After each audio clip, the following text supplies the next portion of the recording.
جیسے ہی صلح حسن ہو جاتی ہے تو صلح حسن کے بعد کا جو وقت آتا ہے بہت ان کے اوپر شدت والا اور خطرناک وقت ان کے اوپر گزرتا ہے۔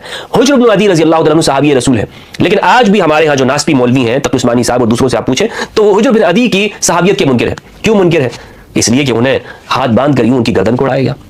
پھر آگے ایک تسلسل ایسا چلتا ہے کہ علی نام رکھنے کے اوپر پابندی لگائی گئی۔ اوزائی یہ کہتے ہیں، اوزائی رحمہ اللہ نے ان کے بارے میں لکھا ہے سیر اعلام النبلاء کے اندر کہ یہ ایک شام کے امام تھے اور انہوں نے قسم کھائی، انہوں نے کہا کہ ہم سے قسمیں لی گئی۔ اوزائی کا بیان ہے، اوزائی یہ کہتے ہیں کہ ہم سے قسمیں لی گئی کہ تم علی کے اوپر منافق ہونے کی گواہی دو، الیاذ باللہ، استغفر اللہ العظیم، استغفر اللہ العظیم۔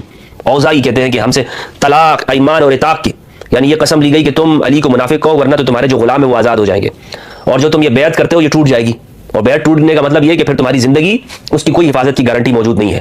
تو پھر انہوں نے قسمیں کہیں کہ ٹھیک ہے، اور علی کے اوپر منافق ہونے کی گواہی دی، الیاذ باللہ، امام علی علیہ السلام کے اوپر۔ یہ اوزائی کا اعتراف ہے، اس سے بڑا میں اعتراف آپ کے سامنے کیا پیش کروں میں آپ کو اہل البیت علیہ السلام کی مظلومیت کی، جو مظلومیت آج تک چلی آ رہی ہے۔ علی بن رباح ایک عالم دین ہے، ذہبی نے ان کا تذکرہ 3 جگہ پہ کیا ہے سیر اعلام النبلاء کے اندر۔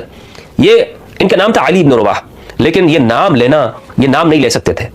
ابن حجر اسقلانی نے ان کا ذکر بھی کیا، کرتے ہوئے کہتے ہیں کہ اس لیے کہ جب ان سے کوئی پوچھا کرتا تھا کہ آپ کا نام کیا، تو کہتے تھے میرا نام علی تھوڑی ہے، میرا نام تو علیہ ہے، میرا نام علیہ ہے۔ میرے باپ نے نام میرا لوگوں کو بتایا کرتے تھے کہ بنو امیہ کا زمانہ یہ تھا کہ جس کا نام بھی علی ہوتا تھا اس کو قتل کر دیا کرتے تھے، یعنی یہ زمانہ تھا کہ جس کا نام علی اس کو قتل کر دو، مار دو۔